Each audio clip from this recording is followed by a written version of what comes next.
Ambassador Kim Em-jun stood before the Galactic Council chamber, his hands steady despite the weight of the moment. Around him rose towers of crystal and metal, each one holding representatives from species humanity had only dreamed about for centuries.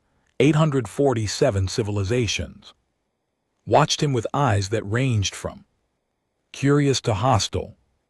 Some had scales, others had feathers, and a few existed as patterns of light inside containment fields, but all of them were judging Earth. The chamber itself was enormous, built to accommodate beings as small as house cats and as large as elephants. Translators hummed in the air, converting Kim's Korean accented English into thousands of languages. Simultaneously, he had practiced his speech for months, memorizing every word, every gesture. Today would determine humanity's place in the galaxy. Honored members of the Galactic Council, Kim began, his voice carrying through the vast space. Humanity comes before you in peace and hope. We bring the achievements of our world, our culture, our dreams of joining the community of stars. He activated the holographic display. Images of Earth appeared, showing cities gleaming in the sunlight, forests stretching across continents, oceans teeming with life. Then came humanity's achievements: art, music, literature, science. The display showed the Great Wall, the pyramids, the International Space Station. It showed doctors healing the sick, teachers educating children, engineers building bridges across impossible distances. Some council members leaned forward with interest.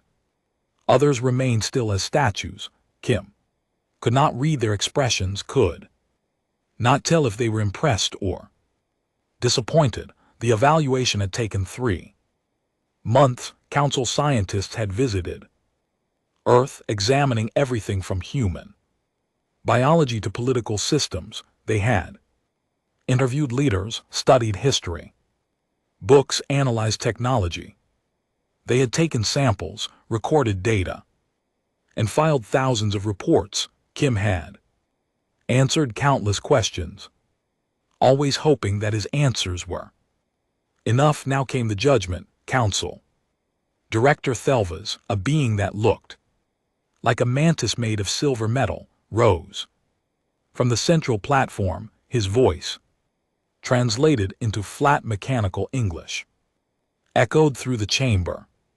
The Council has completed its evaluation of species designation. Human planet designation Earth. We have considered all factors according to standard protocols established over 12,000 cycles of galactic governance. Kim felt his heart pounding. This was it. The results are conclusive. Thelvas continued. Humanity is denied membership in the Galactic Council and associated protections. The words hit Kim like a physical blow. Denied. He had prepared for this possibility, but hearing it spoke aloud made it real in a terrible way. The reasons are as follows, Thelvas said, as if reading a grocery list. First, lack of unified planetary governance. Humanity remains divided into competing nation-states with separate militaries and conflicting interests. Second, excessive violent tendencies. Human history shows continuous warfare spanning millennia, with weapons development prioritized over peaceful exploration. Third, insufficient technological development. Human spaceflight capability remains limited to their own solar system. Fourth, biological incompatibility markers. Human aggression indexes and territorial behaviors exceed acceptable parameters. For Council integration, each reason felt like another nail in a coffin.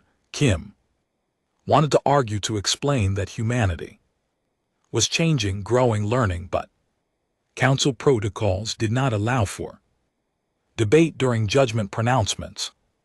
Furthermore, Elvas added, Earth is hereby placed under developmental observation status. No council species may trade with Earth, share technology with Earth, or establish formal contact with Earth except through designated monitoring stations. This status will be reviewed in no less than 500 cycles, assuming humanity demonstrates sufficient progress. 500 cycles.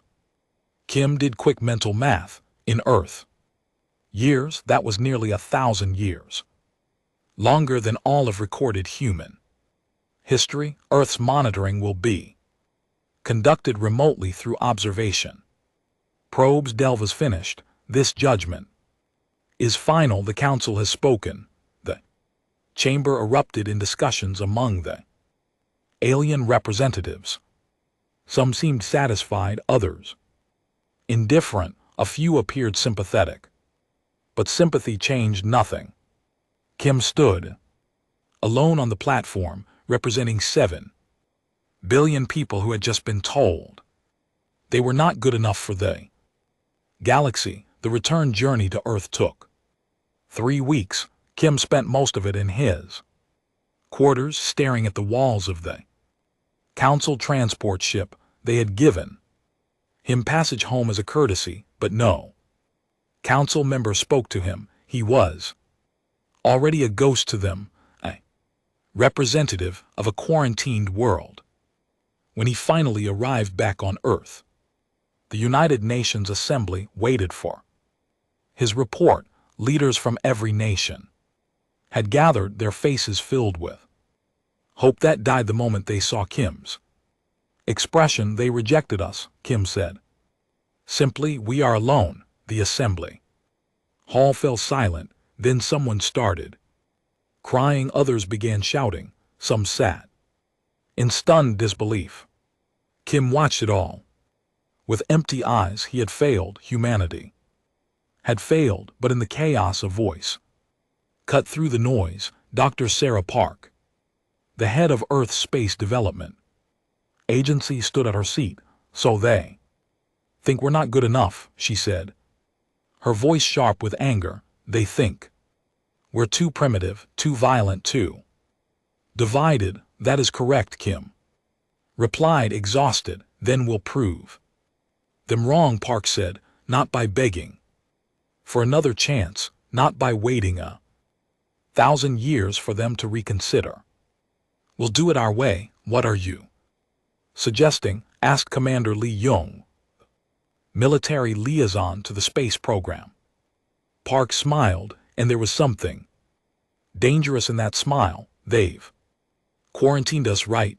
No contact, no observation except for some remote probes. They're not going to pay attention to primitive Earth because they've already dismissed us. Your point? Kim asked. My point is that we have the greatest advantage any civilization could ask for, Park said. We have been underestimated. They're not watching us closely. They don't think we're capable of surprising them, so we will. How? Demanded a dozen voices at once. Park activated her own holographic display. It showed star charts of regions far from council space, areas marked as unexplored or deemed worthless by galactic standards. We build out there, Park said, in the places they don't care about, don't monitor, don't want. We send colony ships in secret. We develop our technology away from their eyes. We grow strong in the shadows. And when we're ready, when we've built something they can't ignore, then we'll show them what rejected species can accomplish. The assembly erupted again, but this time with energy instead of despair. Arguments flew back and forth. Some called it madness, others called it humanity's only hope. Commander Lee Young I support this plan. We have resources, knowledge, and determination. What we lack is their approval, and I'm no longer convinced we need it. The vote took 3 hours. In the end it was unanimous. Humanity would not wait for the Council's permission to reach for the stars. They would build their own path, hidden from those who had rejected them. Kim Emjun watched the proceedings and felt something stirring in his chest. Not hope, not yet, but something close to it. Purpose, perhaps direction. They rejected us from their galaxy, Park said in her closing statement, so we'll build our own, and someday they'll realize their mistake. The first colony ship, named Times Defiance *, launched 6 months later. Its destination was a star system in a region the Council called the Void Sectors, worthless space far from their precious trade routes. On board were 5,000 colonists, enough supplies to start a new world, and humanity's determination to prove everyone wrong. As the ship vanished into faster than light travel, Kim stood at the observation window and whispered a promise to the stars. We and LT Unk and GT LL be back, and when we return, you'll see us differently. Behind him, Earth began preparing the second colony ship, then the third, then the 10th. In the shadows between stars, humanity was about to begin the greatest undertaking in its history. The Council had given them isolation. Humanity would turn it into opportunity. The age of the Shadow Empire had begun. 200 years had passed since the Council's rejection, though for the Galactic Council itself, this was barely a blink of their collective eye. Species that lived for centuries saw time differently than humans did. To them, Earth remained frozen in their records as a primitive world full of violent primates, not worth a second thought. The monitoring probe station near Earth's solar system sent its routine reports every decade. Each one confirmed what the Council expected. Humanity puttered around their home system, building small stations, mining asteroids, showing no signs of significant advancement. The probes detected no faster than light travel, no expansion beyond their sun, no evidence of growing power. Earth appeared exactly as primitive as the Council had judged it to be. What the probes did not see was the truth. Park Ji-won stood on the observation deck of New Seoul Station, watching ships come and go from the orbital docks. She had been born here in the void sectors and had never seen Earth except in pictures and videos.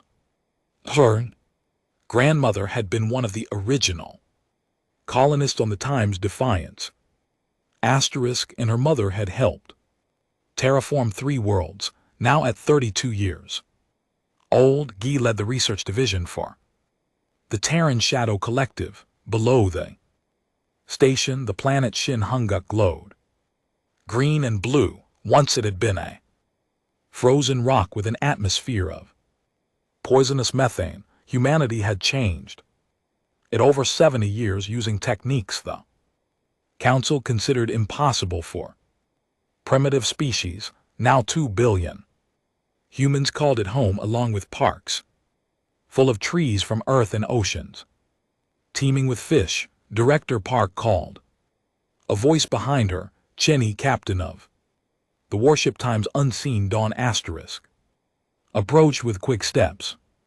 You asked to see me, Captain Chen. Jai-won greeted him with a bow. Yes, I wanted to show you something before the Council meeting tomorrow. She led him to her laboratory, a secure facility in the station's core. Inside, holographic displays showed technical schematics that would have made Council scientists weep with envy. This is our latest Breakthrough, Jiwon explained, highlighting one particular design. We've been studying the Council, monitoring probes for decades, analyzing how they detect ships and signals. We finally cracked their scanning algorithms, and Chen asked, leaning closer, and we've developed a communication system they literally cannot detect, Jiwon said with pride. We call it the silent network. It uses quantum entanglement in a way Council technology doesn't even look for because they think it's impossible. Chen whistled low. Instant communication across any distance, completely invisible to their sensors. Exactly. Every shadow colony, every ship, every station can now coordinate in real time, without any risk of Council detection. This was how humanity had thrived in the shadows, while the Council assumed Earth remained technologically stagnant. The 47 hidden human colonies had been advancing at incredible speed. Humans had always been good at learning from observation, at reverse engineering, and improving on what they saw. The Council's own monitoring probes had become humanity's teachers by carefully studying how they worked. Human scientists had learned to build better version by watching Council ships pass through distant regions. Humans had developed their own faster-than-light drives, different from Council designs, but equally effective. The Council thinks they're so advanced, Chen said with a grin, but they've been using the same technology for thousands of years. They stopped innovating because they didn't need to innovate. Exactly, Guy agreed. They're comfortable, stable, set in their ways. Meanwhile, we've had to scratch and claw for every advancement. We couldn't afford to be comfortable. She pulled up another display showing population statistics. 12 billion humans now lived in shadow space, scattered across 47 worlds. Some were garden planets like Shin Hunguk.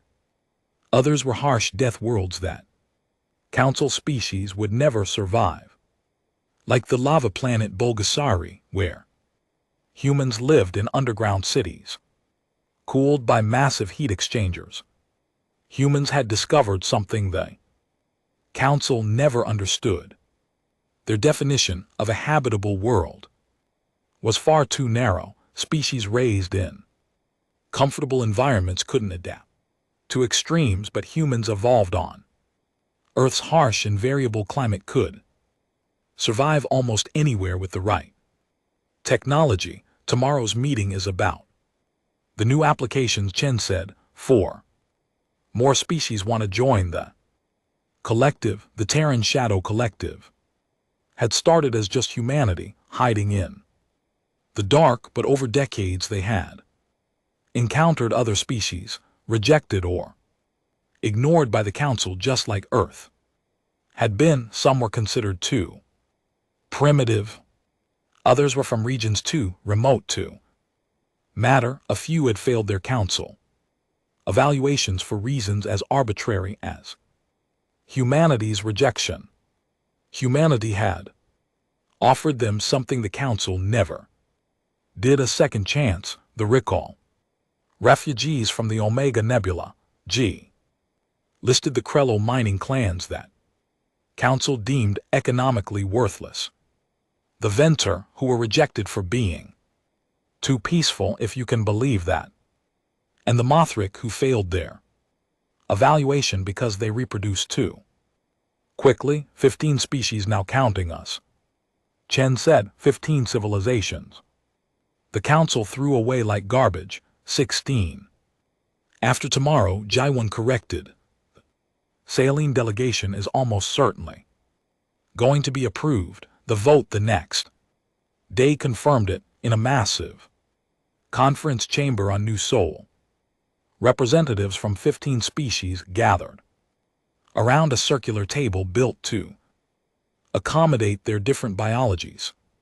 Humans sat alongside silicon-based, Krello gaseous venter contained in elegant environmental suits and insected Mothri whose compound eyes glittered with intelligence. Park G1 presented the saline case. They were a species of aquatic beings, rejected by the Council for having too much genetic diversity, which the Council claimed made them unstable. In reality, they were brilliant engineers who thought in 3 dimensions better than most species because they lived in oceans, all in favor of accepting the saline into the Terran Shad Collective, asked Ambassador Lee Sun Min, the current human representative. Every species voted yes. The saline delegation wept with gratitude, their tears mixing with the water in their environmental tanks. Welcome to the family, Lee said warmly. We don't care what the Council thinks you should be. We care about who you choose to become. This was humanity's philosophy, forged from their own rejection. Judge beings by their actions and their potential, not by arbitrary standards created by the comfortable and powerful. After the vote, Jaiwan returned to her laboratory. Captain Chen found her there hours later, still working. You should rest, he said. You've been at this for 30 hours straight. Can't, Jaiwan replied, her eyes fixed on her screens. I'm working on something new, something that might change everything. She showed him the designs for a new type of ship, sleeker and faster than anything humanity had built before. Stealth warships, completely invisible to Council sensors, armed with weapons they won't detect until it's too late. Wai Chen asked quietly. We've managed to stay hidden for 2 centuries. Why build weapons now? Jaiwan turned to face him, and her expression was serious. Because hiding can't last forever, Captain. Sooner or later, something will happen that forces us to reveal ourselves, and when that day comes, I want us to be ready. Ready for what? For whatever comes next, she said. The Council rejected us because they thought we were violent and primitive. If we ever have to face them again, I'd rather do it from a position of strength, not weakness. Chen understood. The memory of rejection still burned in humanity's collective consciousness, passed down through generations. They had built an empire in the shadows, not out of fear, but out of determination. They had proven they could thrive without the Council's approval, but deep down, every human wondered what would happen if the Council ever discovered the truth. Far away on the edge of Council space, a monitoring probe completed its routine scan of Earth's solar system. It detected nothing unusual. A few space stations, some mining operations, ships traveling between planets using primitive fusion drives. Exactly what was expected from a quarantined primitive world. The probe filed its report and went dormant for another decade. It had no way of knowing that the ships it detected were deliberately flying old, outdated vessels to maintain the illusion. It could not see the silent network connecting 47 colonies across thousands of light years. It did not detect the stealth shipyards producing weapons that could challenge Council vessels. The probe saw what it expected to see and nothing more. In her laboratory on New Sol, G1 looked at the star charts showing shadow space. 12 billion humans, 16 allied species, technology that rivaled or exceeded the Council's own, an empire built from rejection, thriving in the dark. Let them keep ignoring us, she whispered to the stars. Every year they dismiss us, we grow Stronger every decade they forget about. Us, we learn more, and if the day ever comes when they remember we exist, they're going to discover they made the biggest mistake in galactic history. Behind her, construction crews worked around the clock, building the first of the new stealth warships. The times, unseen dawn times, would soon have sisters, dozens of them, then hundreds. Humanity was preparing for a future the Council could not imagine. In the shadows between stars, a rejected species had become something magnificent, and they were just getting started. Distress signal reached every corner of known space, cutting through thousands of communications channels. Simultaneously, it was the Galactic Council's first galaxy-wide emergency, broadcast in over 2,000 years, and the desperation in it was impossible to miss. All civilizations, Council members, and non-members alike, this is an urgent call for assistance. The sex swarm has invaded Council space and is consuming inhabited worlds. 3 member planets have already fallen. Billions of lives have been lost. We request immediate military aid from any species capable of providing it. On Earth, the official government received the message and did exactly what was expected of a quarantined primitive world. They sent a polite response, explaining that humanity lacked the capability to assist and wished the Council well in their crisis. The message was filed away and forgotten, but in shadow space 12 billion humans and their allies heard the same distress call, and the response was very different. Commander Lee Seung Hai stood in the war room on New Seoul Station, surrounded by holographic displays showing the carnage in Council space. The sex swarm was like nothing the galaxy had seen in millennia. A hive species that consumed everything in its path, converting organic matter into more of themselves. They had appeared from beyond the galactic rim 3 months ago, and the Council had been losing ever since. Show me the latest intelligence, Lee ordered. Her tactical officer, Lieutenant Kim Jae, brought up new data. 3 worlds completely stripped of life. The Council has lost 40% of their military fleet trying to stop them. The Zoth don't negotiate, don't communicate, just consume and multiply their tactics. Lee asked. Mass assault with overwhelming numbers, Kim replied. They sacrifice thousands of their own ships to break through defensive lines, then land ground forces that literally eat everything. The Council's rigid battle formations can't adapt fast enough. Lee studied the data with experienced eyes. She was the granddaughter of the Commander Lee, who had helped launch humanity's shadow expansion 2 centuries ago, and she had inherited his strategic mind. What she saw in these battle reports made her shake her head in frustration. The Council is fighting like they always do, she said, by the book, using established tactics that worked against conventional enemies, but the SK aren't conventional.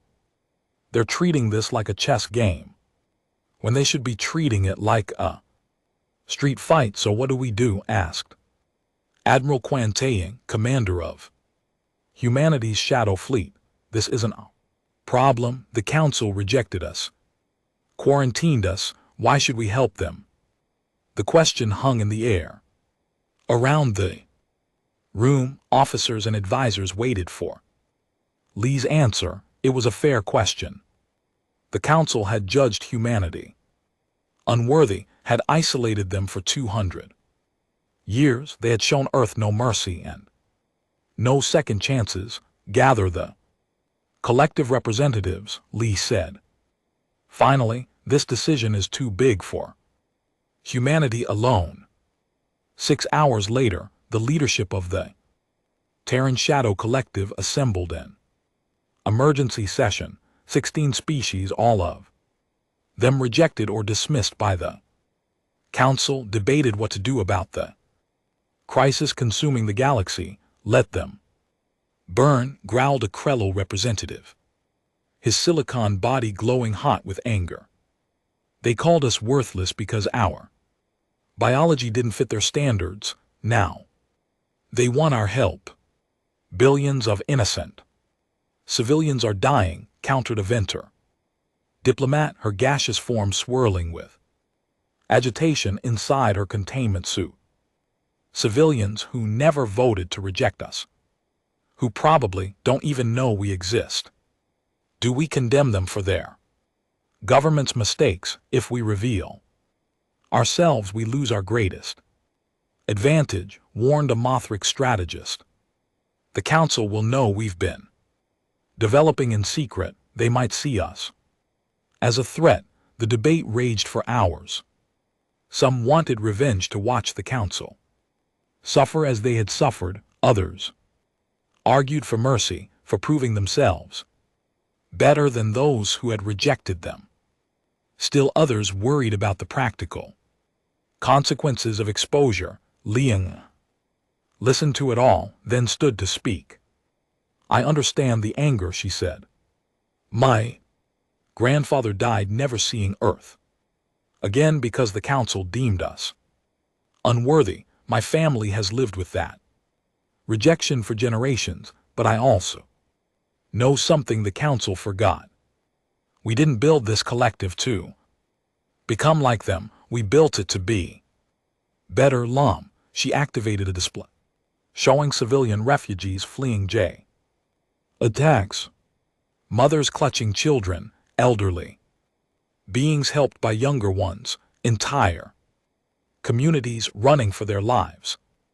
These people didn't reject us, Lee continued. They're just trying to survive, and if we let them die because we want revenge on their government, then maybe the Council was right about us. Maybe we are too violent, too cruel to join civilized society, so we help them, asked the saline representative.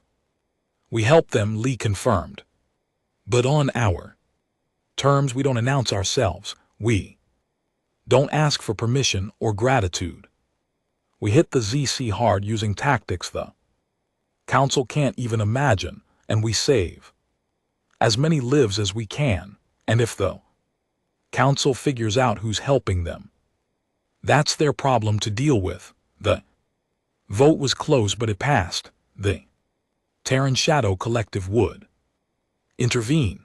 Admiral Quan took command of the operation.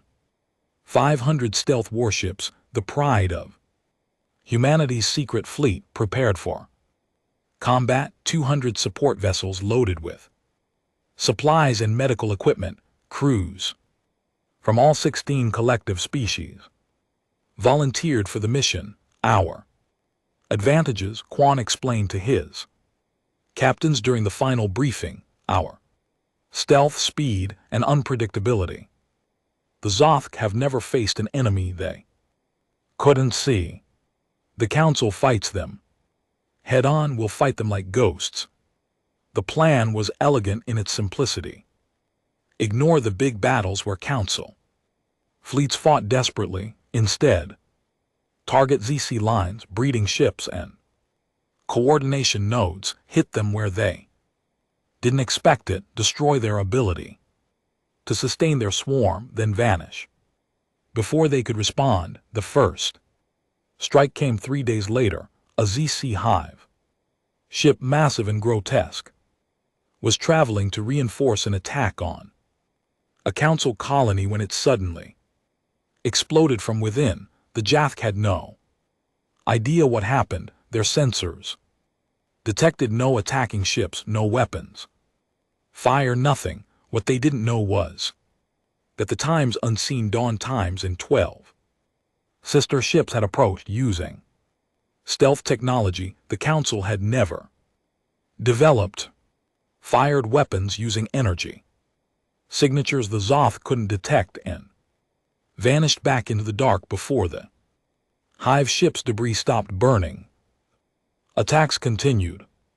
Zoth breeding facilities hidden on captured asteroids erupted in fire as invisible attackers struck with surgical precision. Supply convoys found themselves ambushed by enemies that appeared from nowhere, struck with devastating force, and disappeared like smoke. Coordination nodes that directed swarm movements went dark without warning. The Jathk, for the first time since entering Council space, felt fear.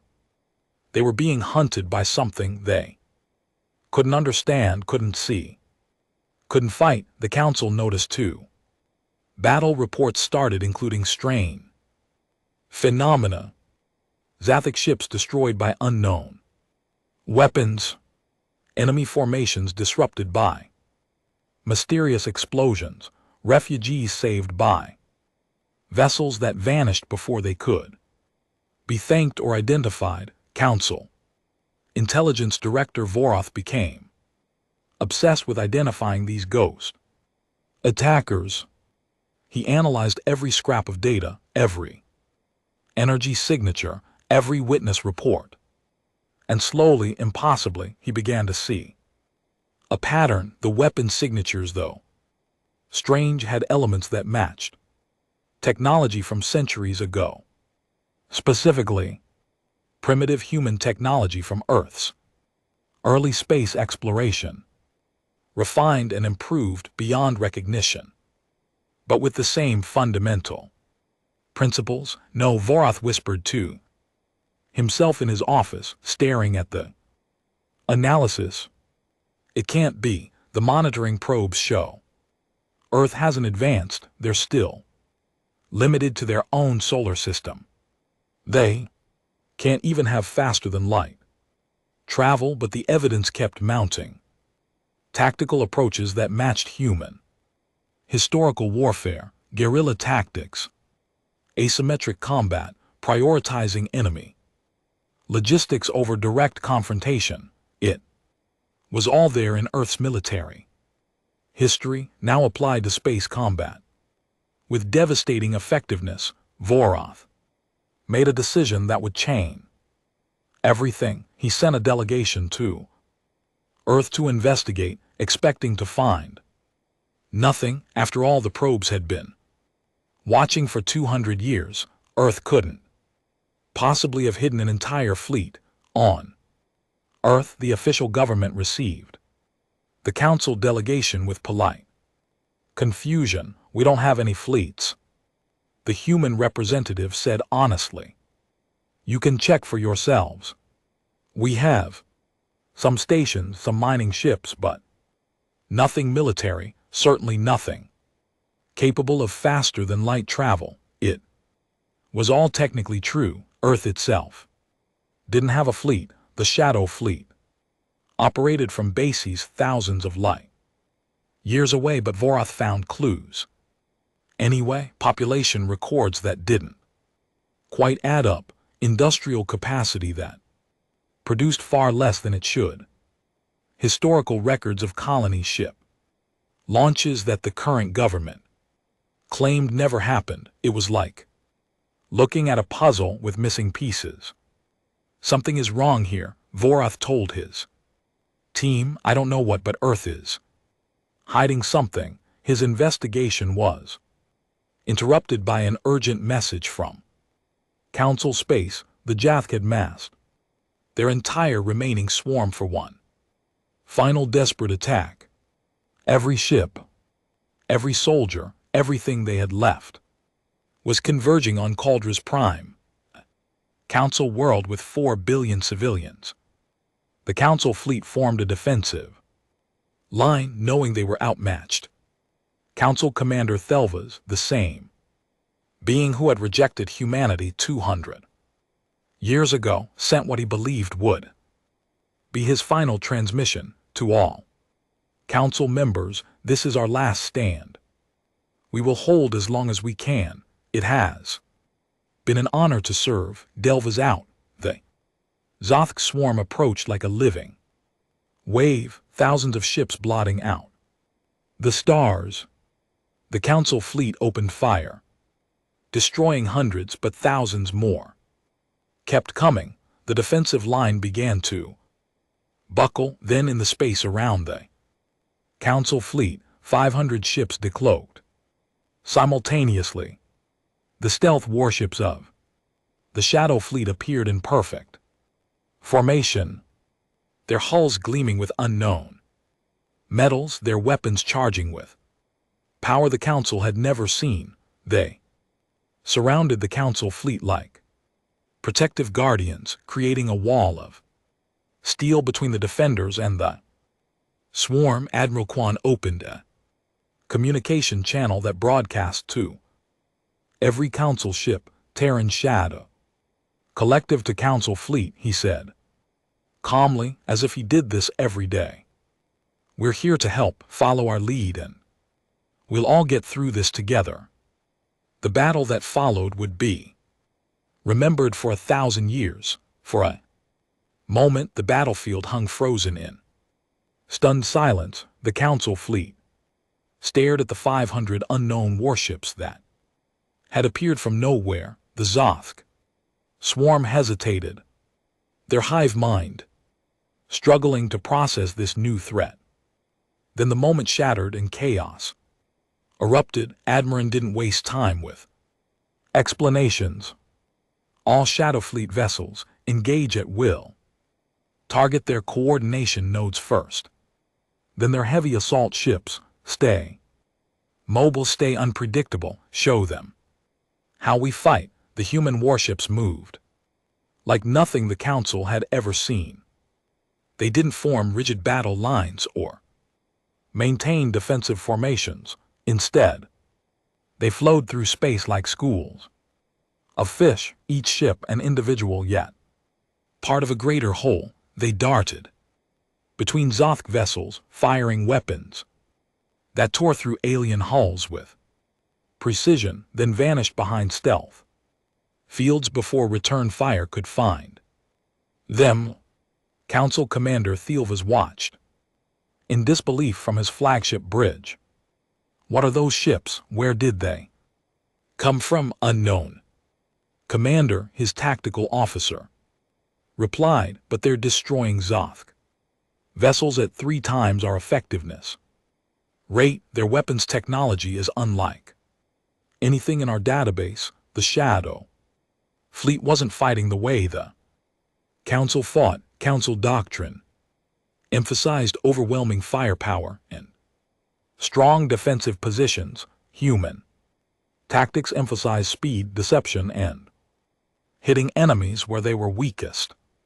It was the difference between a hammer and a scalpel. Coordination node Alpha destroyed, reported Captain Cheney from the Times Unseen Dawn *. His ship had just vaporized a massive Zoth command vessel that had been directing a section of the swarm. Without its guidance, dozens of enemy ships faltered, their movements becoming confused and disorganized. Confirmed, replied another captain, breaking off to engage heavy assault cluster near Sector 7. The battle became a deadly dance.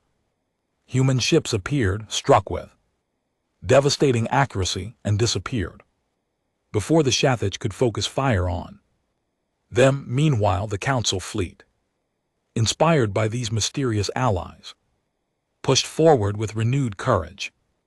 Their heavy weapons, guided by human tactical data shared through open channels, began targeting the weak points in Shathich formations that Shadow Fleet attacks created. But the Zoth were not mindless. Their hive intelligence adapted, learning from each encounter. They began saturating areas with weapons fire, trying to catch the invisible human ships. Some succeeded. Human destroyer took a direct hit, its stealth field flickering and failing. This is the Time's silent thunder. Asterisk were hit and venting. Atmosphere. The captain transmitted. Engines offline, weapons disabled. We're dead in the water. The Zoths swarmed toward the crippled ship like sharks. Sensing blood, dozens of enemy vessels converged, preparing to tear the destroyer apart. All nearby vessels converge on time. Silent thunder. Asterisk Admiral Quan ordered, we don't leave anyone behind but the council. Fleet was closer. Thielva's made a split-second decision that surprised even himself. All ships defensive. Formation around the damaged unknown vessel protected at all costs. Council warships, massive and powerful, moved to shield the crippled human destroyer. They took hits meant for the smaller ship, their heavy armor absorbing Zoth weapons fire. At the same time, other Shadowfleet vessels appeared around the formation, their combined firepower driving the Zoth back. A boarding shuttle launched from a council cruiser, heading for the Time's silent thunder. Asterisk. When it docked, council rescue teams found human crew members injured but alive. The rescuers stared in shock. These mysterious warriors were humans, the same species they had rejected 200 years ago as too primitive. Get them to medical, ordered the council team leader, pushing aside confusion, worry about questions. Later, the battle raged for 6 hours. Slowly, methodically, the combined force of Shadow Fleet and council ships broke the Zoth swarm. The aliens had thrown everything into this assault, and they were losing. Their coordination networks were destroyed, their heavy ships disabled, their supply lines cut by earlier Shadow Fleet raids. The swarm began to fragment, individual ships fleeing in all directions. Admiral Quan watched the Zoth retreat and allowed himself a small smile. All ships pursuit protocols. Don't let them regroup, chase them to the edge of the system, then break off. As the battle wound down, damaged ships from both fleets began recovery operations. Council vessels found themselves working alongside the mysterious Shadow Fleet, sharing supplies and medical personnel. Language barriers meant nothing when universal translators handled the communication, and injury looked the same, regardless of species. Park Minso, a human medic, boarded Thielva's flagship to help with their wounded. She found the medical bay overwhelmed with injured council personnel. Without hesitation, she began treating them with skill and compassion that surprised the council. Doctors, you're human, one council doctor said, more statement than question. Yes, Minso replied while sealing a wound on an injured soldier. No, I just, the monitoring report said Earth was still primitive. Mio smiled grimly. A lot has changed in 200 years. She moved through the medical bay, treating council wounded with the same care she would give her own people. When she reached Thielva's himself, injured from a console explosion on his bridge, she didn't hesitate. Hold still, Commander, she said gently. This will hurt, but I'll be quick. Thielva's watched this human medic, this representative of a species he had personally rejected centuries ago, worked to save his life with steady hands and kind eyes. The irony was not lost on him. Why are you helping us? He asked quietly. We rejected your species. We called you too primitive, too violent. We isolated you for 200 years. Minso didn't look up from her work because you needed help and we could provide it. That's reason enough. Mo. But the revenge, the anger. Oh, we're angry. Minso said honestly. We've been angry For 2 centuries, but we decided a long time ago that we wouldn't let your judgment define us. We built something better than revenge. We built a civilization that helps people, even people who hurt us, too. Her words struck Thelva's like a physical blow. This was not the primitive, violent species the council had evaluated.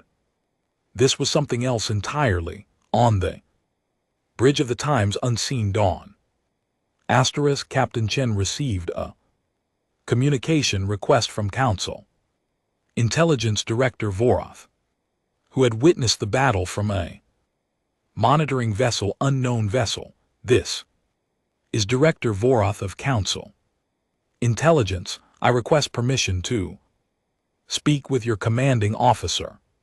Chen considered refusing, then decided. Transparency was inevitable. Now this is Captain Chen Wei of the Terran Shad Collective. I'm authorized to speak on behalf of our fleet. There was a long pause. Terran, you're from Earth.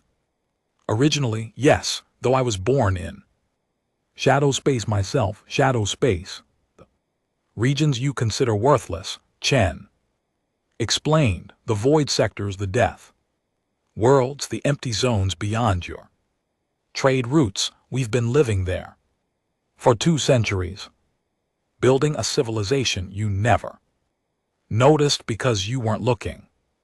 Voroth struggled to process this information, but the monitoring probes show Earth hasn't advanced. You can't have. Where did your probes see what they expect to see? Chen said. Old ships puttering around Earth's solar system. Primitive technology.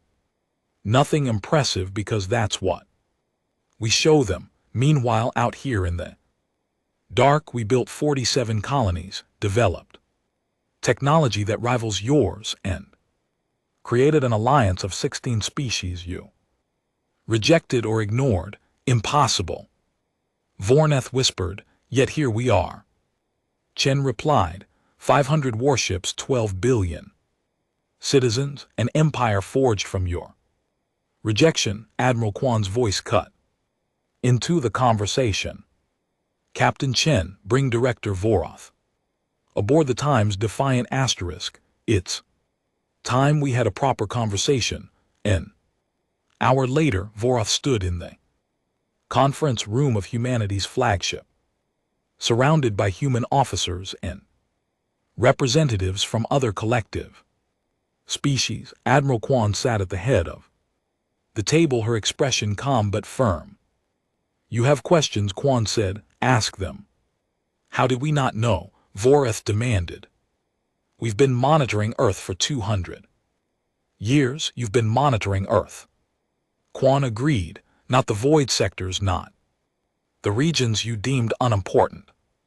You saw what you expected to see and stopped looking, but the technology, the ships, the coordination we learned by watching you, Quan explained. Your monitoring probes taught us about your sensors, so we built technology you couldn't detect. Your ships taught us about faster than light travel, so we developed our own version. You were our teachers, though you never knew it. Voroth sat heavily. And the other species, you said 16, a Krello representative spoke, his silicon body glowing softly. We were rejected for having the wrong biology. The Terran Shadow Collective offered us a home when the Council said we were worthless.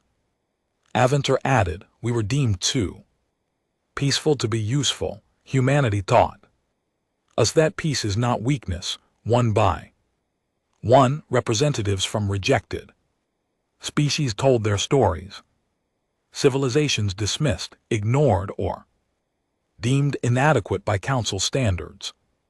All of them given second chances by humanity, a species that understood rejection intimately. You built an empire from our mistakes, Voroth said. Quietly, we built a family from your arrogance, Quan corrected, and when you needed help we came. not because you deserved it, but because those civilians on Caldrus Prime didn't deserve to die. For the Council's mistakes, outside the ship, cleanup operations continued. Human and Council crews worked side by side, recovering escape pods, repairing damaged vessels, treating wounded old enemies, becoming reluctant allies. The wake of shared battle, Delvas stood at an observation window, his injuries bandaged by human hands, watching the cooperation with wonder. Beside him, Parkmano appeared with a medical scanner. Time to check those wounds. Commander, she said professionally. Me medic, Thelva said. What happens now? Your people revealed themselves to save us. What do you want in return? Mo smiled. Commander, we didn't do this for a reward. We did it because it was right. What happens next is up to the Council. You can acknowledge that you were wrong about us, or you can keep pretending we don't exist. Either way, we'll keep being who we are. And who are you? Thaz asked. We're the species you rejected, Minso said simply. And we're the ones who saved you anyway. The emergency summit was held on the Council's central station, a massive structure orbiting their capital world. For the first time in Council history, representatives from non-member civilizations sat at the main table as equal. The 16 species of the Terra Shadow Collective occupied seats that had been hastily added to the ancient chamber. Ambassador Kim Dawn, great granddaughter of the man who had been rejected 2 centuries ago, led the human delegation. She was young, only 40 years old, but she carried herself with the quiet confidence of someone who knew exactly what she represented. Behind her sat Admiral Kwan, Commander Lee, and Director Park Jiwon, along with representatives from every collective species. Across the table, the Council's leadership watched with expressions ranging from shame to fear to grudging respect. Director Voroth sat among them, having spent the past week compiling a complete report on the Shad Collective's capabilities.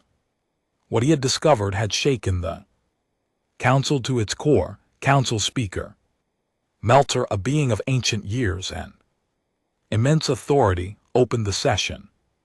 We are gathered to address a situation unprecedented in 12,000 years of galactic governance. A civilization we deemed primitive has proven itself our equal, perhaps our superior. 16 species we rejected or ignored have built an alliance that saved us from extinction. We owe them our lives and our honesty. The chamber fell silent, for proud civilizations used to being the galaxy's authority, this admission came hard. The Council was wrong, Melter continued, and those words sent shock waves through the assembly. We rejected humanity based on incomplete understanding. We isolated them out of arrogance. We assumed our evaluation was infallible. We were mistaken. Ambassador Kim Dawn stood. Speaker Melter, we appreciate your honesty, but we didn't come here for an apology. We came to discuss the future. Of course, Melter said, the Council is prepared to offer humanity and your allies immediate full membership with all associated rights and privileges. We will provide reparations for the 2 centuries of isolation. We will share our technology freely. We will make amends. Kim nodded slowly. And what about the other species? Currently under developmental observation, the civilizations you've quarantined just like you did to us. The question hung in the air like a challenge. There are 37 species currently in observation status, Kim continued. How many of them are actually primitive? And how many did you simply not understand? How many could have become allies like we did, if given the chance? The observation protocols have served us well for millennia, protested one council member, a being that looked like a floating crystal. They protect unprepared species from the dangers of galactic contact, or they protect you from having to deal with species that don't fit your comfortable standards, countered Park G1, standing beside Kim. We reviewed your evaluation criteria. They're designed to find civilizations exactly like yourselves. Anyone different gets rejected, Director. Vornoth stood, surprising everyone.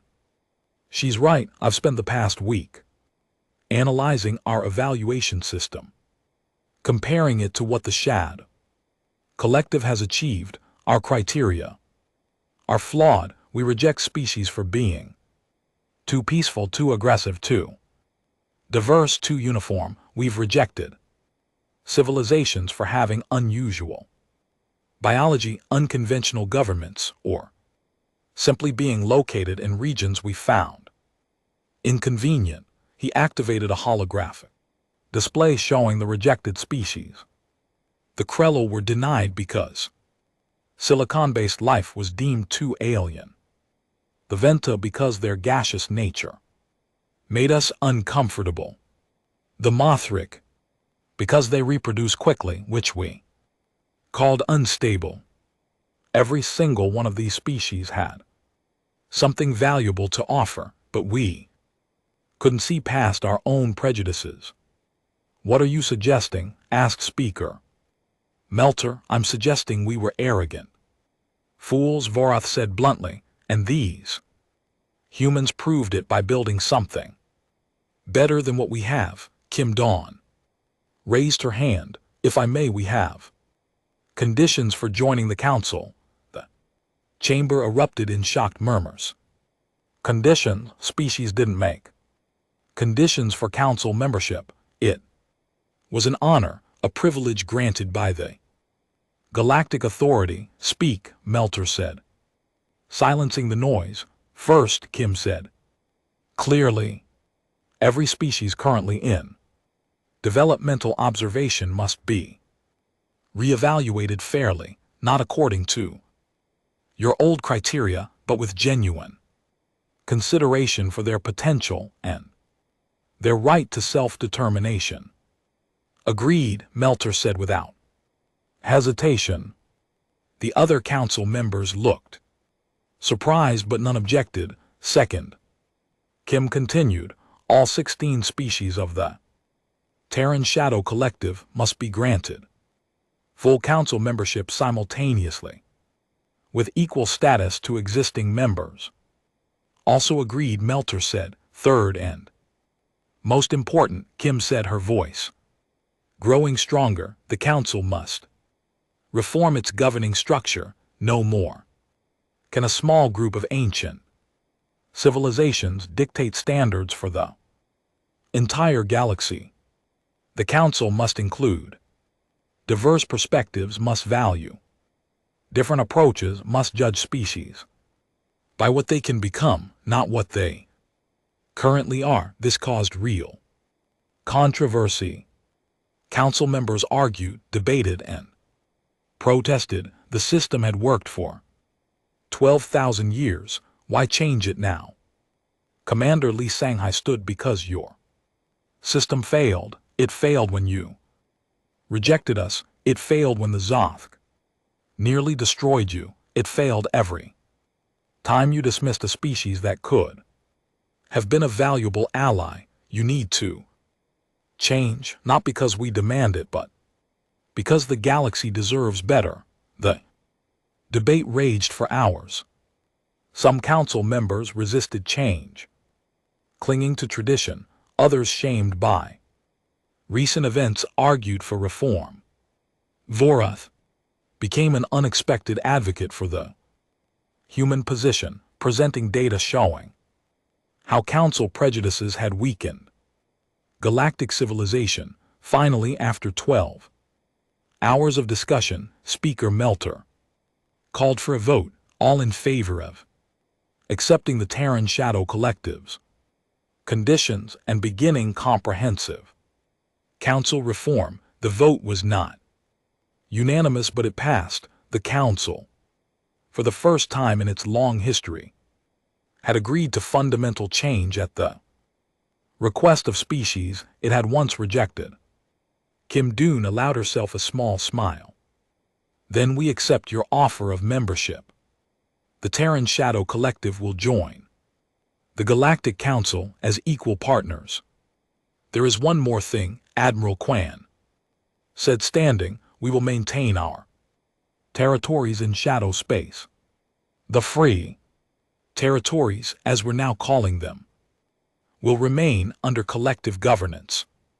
We're not abandoning what we built. Of course, Melter agreed. Your sovereignty over the regions you colonized is unquestioned. You built an empire in the shadows. It would be foolish of us to ask you to give it up. Over the following months, the reforms began.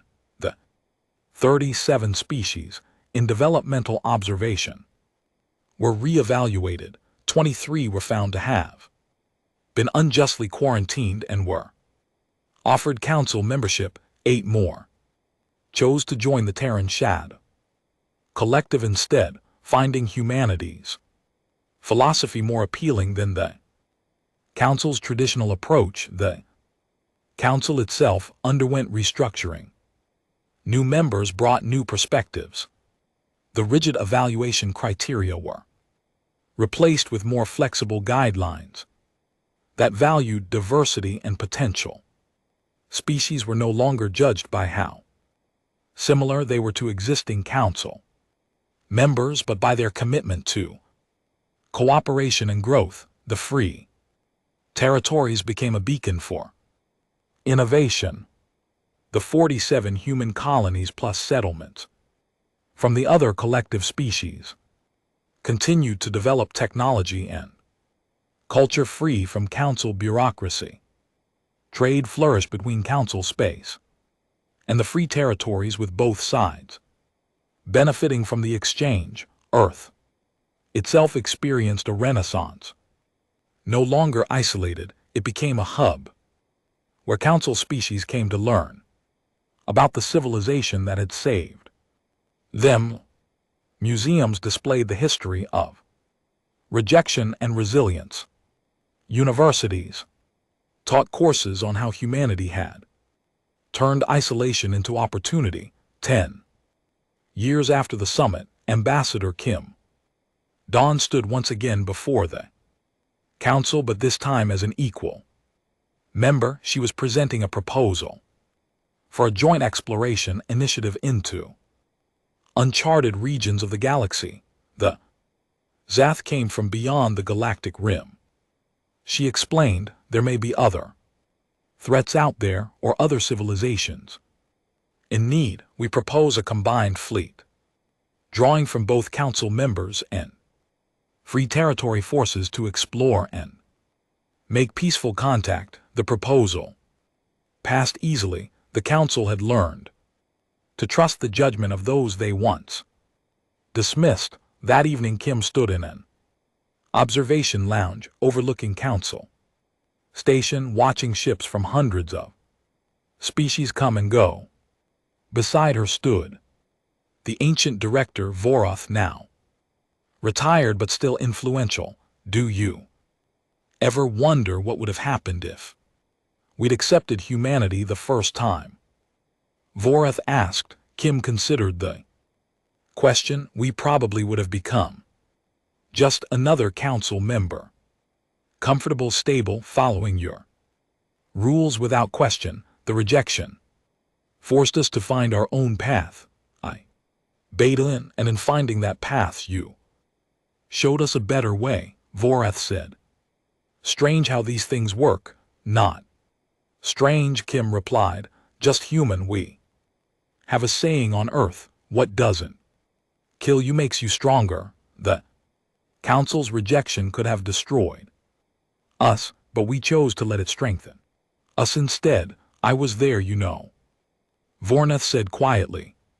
200 years ago, when your ancestor presented Earth's first application, I voted to reject you. I thought humanity was too dangerous, too unpredictable. Were we? Kim asked. Yes, Vornath admitted, but we were too comfortable, too certain, too close to new ideas.